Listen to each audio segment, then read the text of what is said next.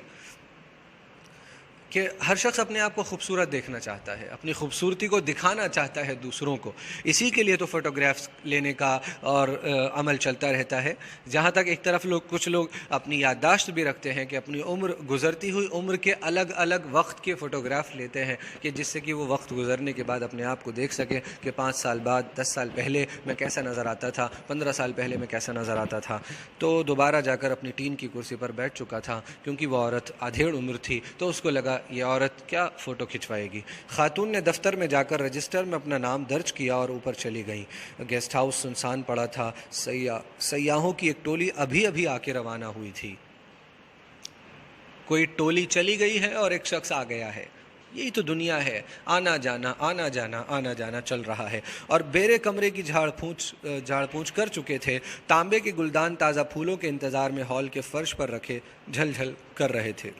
یعنی تانبے کے گلدان تھے، فلاور پوٹس تھے جو تانبے کے بنے ہوئے تھے، اور اس میں جو ہے پھول رکھے جاتے تھے، تازہ پھول رکھ دیے جاتے تھے، اس سے کمرے میں اور راستے میں گیلری میں خوشبو ہو جایا کرتی ہے۔ اور ڈائننگ ہال میں آج کل تو ہم نقلی پھول رکھا کرتے ہیں، لیکن ایک وقت وہ بھی تھا جب لوگ روزانہ گلدان میں تازہ پھول رکھا کرتے تھے، اور اس کی خوشبو آج کل ہم دوسرے طریقے آ گئے ہیں خوشبو کے لیے۔ اور ڈائننگ ہال میں دریچے کے نیچے سفید براق میز پر چھری کاٹے جگمگا رہے تھے۔ نووارد خاتون، جو ابھی خاتون آئی ہے، درمیانی بیڈ روم میں سے گزر کر، نووارد ابھی جو آئی ہے، نیا وارد ہونے والا، وارد ہونا کہتے ہیں آنا، ظاہر ہونا، سٹنگ روم میں جا بیٹھی اور رات ہوئی تو جا کر اپنے کمرے میں سو گئیں۔ گلیارے میں سے کچھ پرچھائیوں نے اندر جھانکا تو وہ اٹھ کر دریچے میں گئیں، جہاں مزدور دن بھر کام کرنے کے بعد سیڑھی دیوار سے لگی چھوڑ گئے تھے۔ وہی تصور، وہی وقت گزر چکا ہے، یہ بوڑھی ہو چکی ہے، ایک عورت ہے، بڑھاپے میں آئی ہے، اور ابھی بھی اسی طرح سے کام کرنے والے لوگ کیا سیڑھی دیوار سے لگی چھوڑ گئے تھے۔ غرض یہ کہ دنیا کے سارے کام اسی طرح چل رہے ہیں، جو پہلے ہو رہا تھا وہی سب کچھ اب بھی ہو رہا ہے۔ کسی کے آنے جانے کا ان مزدوروں پر کوئی اثر اور اس کام پر کوئی اثر نہیں پڑ رہا ہے۔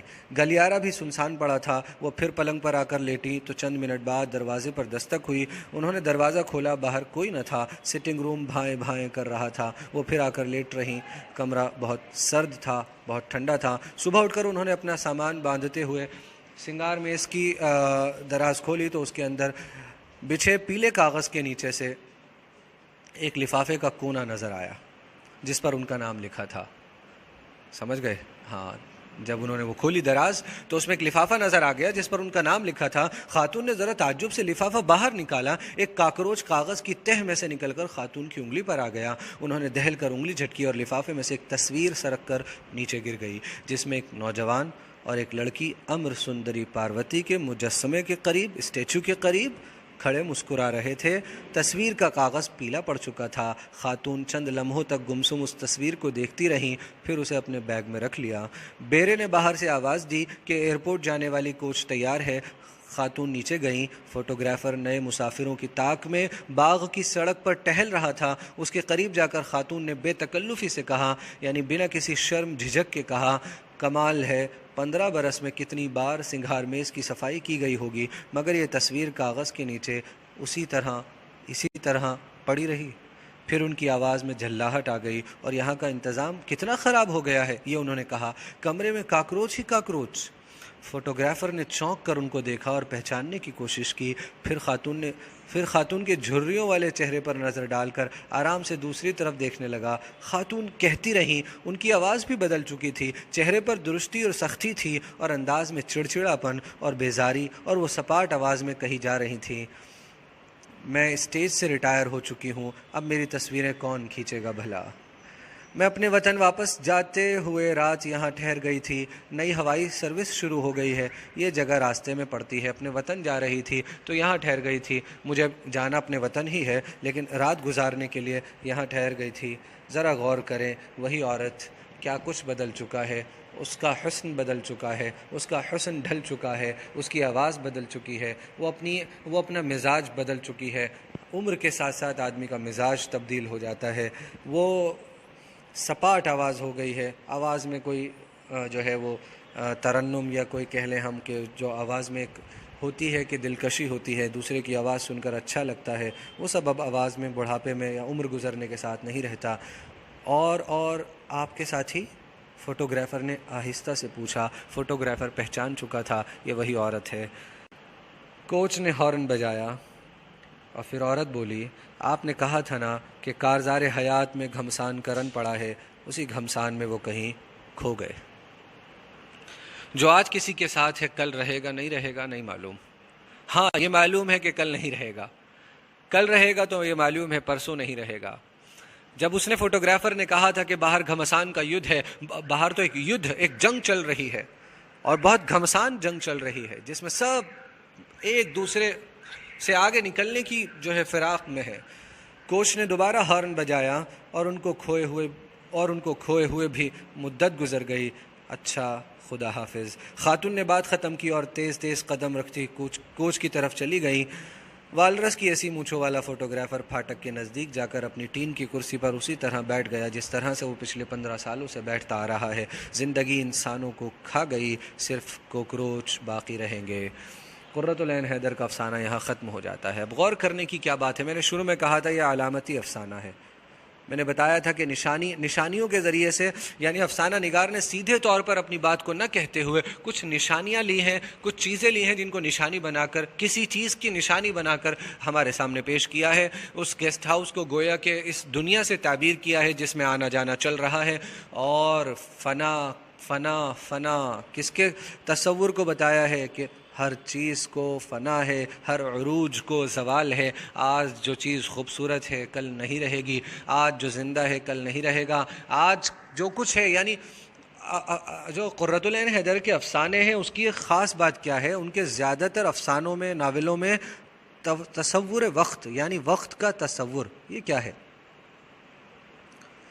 یعنی وہ اپنے افسانوں میں ضرور بالضرور کئی افسانے، کئی ناولیں جس میں وقت کو گزرتا ہوا دکھاتی ہیں، ہاں امیجن کر کے وقت کو گزرتا ہوا دکھاتی ہیں، اور پھر وقت کے ساتھ ساتھ آنے والی تبدیلیاں ہمیں دکھاتی ہیں۔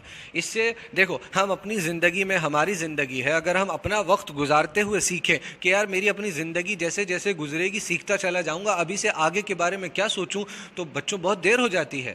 ہاں کسی راستے سے آپ گزر رہے ہیں اور آپ کہہ رہے ہیں اس راستے میں خطرے کی جو کچھ چیزیں ہیں میں خود گزر کے دیکھوں گا، کوئی اور جو مجھے بتا رہا ہے یا کسی اور کے ساتھ جو ہوا ہے میں اس کو دیکھ کر کوئی سبق حاصل نہیں کروں گا، تو بچوں یقیناً آپ اس راستے میں مارے جائیں گے یا نقصان آپ کو پہنچے گا۔ ہاں جو لوگ ہمارے آس پاس جو کچھ نظر آ رہا ہے، جو کچھ فنا ہوتے ہوئے ہم دیکھ رہے ہیں، کیا آپ کے سامنے ایک شخص بوڑھا تھا یا جوان تھا، میرے سامنے کوئی شخص بچہ تھا بڑا ہو گیا ہے، میرے سامنے کوئی شخص ادھیڑ عمر کا تھا 50 سال کا تھا، ان کے 10 سال گزر گئے، میرے دادا تھے یا دادی تھی، نانا تھے، اور میرے سامنے وہ اس دنیا کو چھوڑ کر چلے گئے، میرے سامنے ان کی آواز بدلنی شروع ہو گئی، ان کی خوبصورتی ختم ہونا شروع ہو گئی، گھر میں ان کی عزت اللہ معاف کرے کم ہوتی چلی گئی۔ ایسا کیوں ہے؟ تو یہ جو فنا کا جو تصور ہے اور وقت کا تصور ہے کہ وقت کے ساتھ ساتھ کس طرح جو ہے حالات تبدیل ہو جاتے ہیں، اور فنا کس طرح سے ہمارے ساتھ ساتھ چل رہی ہے، جہاں ہم ہیں وہاں فنا ہے۔ تو جو کچھ ہمارے پاس ہے بچوں اس کو غنیمت جانو، صحت کو بیماری سے پہلے غنیمت جانو، اور اپنی زندگی کو غنیمت جانو، اور اپنی اس جہاں کی زندگی اور موت کے بعد کی دونوں جہاں کی زندگی کو سدھارنے کی، اصلاح کرنے کی، بہتر بنانے کی کوشش کرو، وہی ہمیشہ کی زندگی ہے۔ یہ دنیا تو فنا ہو جانے والی ہے، خدا پاک کو چھوڑ کر ہر کسی کو فنا ہو جانا ہے، ہر چہرہ ختم ہو جائے گا، ہر حسن مٹ جائے گا، ہر بلندی جو ہے وہ زوال پر آ جائے گی۔ تو یہ قرۃ العین حیدر کی افسانہ نگاری کی خصوصیات ہیں، وقت کا تصور دکھاتی ہیں۔ اس افسانے میں انہوں نے فنا کا تصور، فنا کا مسئلہ بیان کیا ہے، فنا کہ ہر جگہ فنا چل رہی ہے، اور اس کیمرے کو، اس فوٹوگرافر کو کیمرے کو اس آنکھ سے تعبیر کیا ہے جو سب کچھ دیکھ رہی ہے، اس دنیا میں جو کچھ ہو رہا ہے وہ دیکھ رہی ہے، اور جو کچھ ہمارے ذہنوں میں، ہمارے خیالات میں چل رہا ہے وہ دیکھ رہی ہے، مگر خاموش رہتی ہے، دیکھتی رہتی ہے حالات کو بدلتا ہوا، تبدیل ہوتا ہوا، کہ کس طرح سے وقت اپنے ساتھ ساتھ کیا کچھ بدل دیتا ہے۔ تو یہ سب باتیں ہیں جو اس افسانے میں جو ہے غور کرنے لائق ہیں۔ آپ اس افسانے کو ایک مرتبہ خود پڑھیں، الفاظ اور معانی پڑھیں، اور غور کرنے کی بعد بھی آپ پڑھیں تو آپ کو غالباً بہت کچھ نظر آئے گا کہ کس طرح سے مطلب فنا ہے اس کائنات میں. آپ نے ایک شعر غالب کا یا ذوق کا، غالباً ایک شعر ہے ذوق کا، شیخ محمد ابراہیم ذوق کا، کہ بہتر تو ہے یہی کہ نہ دنیا میں دل لگے، پر کیا کریں جو حال نہ بے دل لگی چلے. یعنی جب دنیا میں دل نہ لگے، بہتر تو یہی ہے، کیونکہ دنیا کی ہر چیز کو فنا ہو جانا ہے. دیکھیے نا، گیسٹ ہاؤس میں لوگ آ رہے ہیں، جانتے ہیں ہمیں موت آ جائے گی، جانتے ہیں کہ یہ وقت گزر جائے گا، پھر بھی سیاح جو ہے، وہ ٹورسٹ جو ہے، یوروپین ٹورسٹ، وہ دنیا کو گھومنے نکلا ہے. جس کا ذکر آیا تھا وہ اکیلا، وہ دنیا گھومنے نکلا ہے. وہ جانتا ہے کہ دنیا دیکھ کر بھی میں کیا کر لوں گا، مجھے موت آ جانی ہے. پھر بھی یعنی فنا کے بیچوں بیچ ہماری یہ زندگی جو ہے وہ چل رہی ہے. زندگی میں وہ جو رنگ چیزیں ہیں جو ہمیں اپنی طرف کھینچتی ہیں، متاثر کرتی ہیں، اٹریکٹ کرتی ہیں، وہ سب موجود ہیں، اور ان سب کے بیچ ہماری زندگی چل رہی ہے. فنا کے بیچ میں ہماری زندگی چل رہی ہے. ہم جانتے ہیں کہ جو کچھ ہونے والا ہے آئندہ، پھر بھی ہم جو ہے یہی ہماری زندگی کو جو ہے بامعنی بناتا ہے. اگر ہم سب سوچ لیں کہ یار فنا ہو جانا ہے، کچھ بھی نہ کریں، تو ہماری زندگی کا مطلب ختم ہو جائے گا، مقصد ختم ہو جائے گا. تو یاد رکھیں، ہماری زندگی کا مقصد ہے اس زندگی میں بہتر کرتے ہوئے ہمیں اپنی ہمیشہ کی زندگی کو بھی بہتر بنانا ہے، اور آخرت جو موت کے بعد کی زندگی ہے. لیکن یہاں کی زندگی کو بھی اس طرح برباد نہیں کرنا ہے کہ یار میں پڑھائی کر کے کیا کروں گا، سب کچھ تو ختم ہو جائے گا، یا میں ابھی ہم اس وقت خوشی کا وقت ہے اور گھر میں لوگ اکٹھا ہوئے ہیں، شادی کا ماحول ہے، سب خوش ہیں، اور 10 سال بعد یا کچھ ہی دیر بعد یہ ماحول ختم ہو جائے گا. کئی مرتبہ ذرا سی لڑائی ہو جاتی ہے اور سب ختم ہو جاتا ہے. تو یہ جو ہے نا، ان سب کے بیچ ہی ہماری زندگی ہے. انہی سے ہماری زندگی مطلب والی بنتی ہے، زندگی کا میننگ پیدا ہوتا ہے. ہمیں معلوم ہے کہ ہم فنا ہو جائیں گے، ختم ہو جائیں گے، پھر بھی ہم زکام جیسی چھوٹی سی بیماری یا زکام جیسی چھوٹی سی پریشانی کی بھی دوا کرتے ہیں. ٹھنڈ نہ لگ جائے. دیکھا آپ نے وہ کیمونو باہر پہن کر انہوں نے دروازہ کھولا کہ مجھے ٹھنڈی ہوا نہ لگ جائے. ٹھنڈی ہوا سے بچنے والے کیا موت سے بچ پائیں گے؟ نہیں بچ سکیں گے. تو یہی اس جو ہے افسانے کا تصور ہے کہ فنا کے سائے میں ہماری زندگی کے تماشے جاری ہیں. ہماری زندگی فنا کے بیچوں بیچ اپنی پوری جو ہے معنویت کے ساتھ، پورے میننگ کے ساتھ چل رہی ہے. لیکن ہاں یہ یاد رکھیں کہ اپنی آخرت کو نہ بھول جائیں. اس زندگی کے رنگا رنگ تماشے میں اپنا ایمان نہ بھول جائیں کہ لالچ، حرص، ہوس، اسی میں بس انسان غرق ہو جائے. دنیا دنیا دنیا بس، عزت شہرت بس، کیسے بھی آئے، مال مال مال کیسے بھی آ جائے. تو اس طرف آپ کو دھیان رکھنا ہے. اور یہی افسانے کا پیغام ہے کہ فنا کے تسلسل کو، فنا کے تصور کو اپنے ذہن میں رکھیں کہ جو کچھ آج میرے پاس ہے کل نہیں رہے گا، لیکن اس کے باوجود مجھے جو کچھ آج میرے رب نے مجھے دیا ہے، مجھے وہ بہترین طریقے سے استعمال کرنا ہے اور اس کو کسی کام میں لانا ہے، اور وہ عمل کرنے ہیں جس کا بدلہ مجھے اس دنیا میں اور اس دنیا کے بعد ہمیشہ والی دنیا میں بھی ملتا رہے. آپ کی سماعتوں کا شکریہ.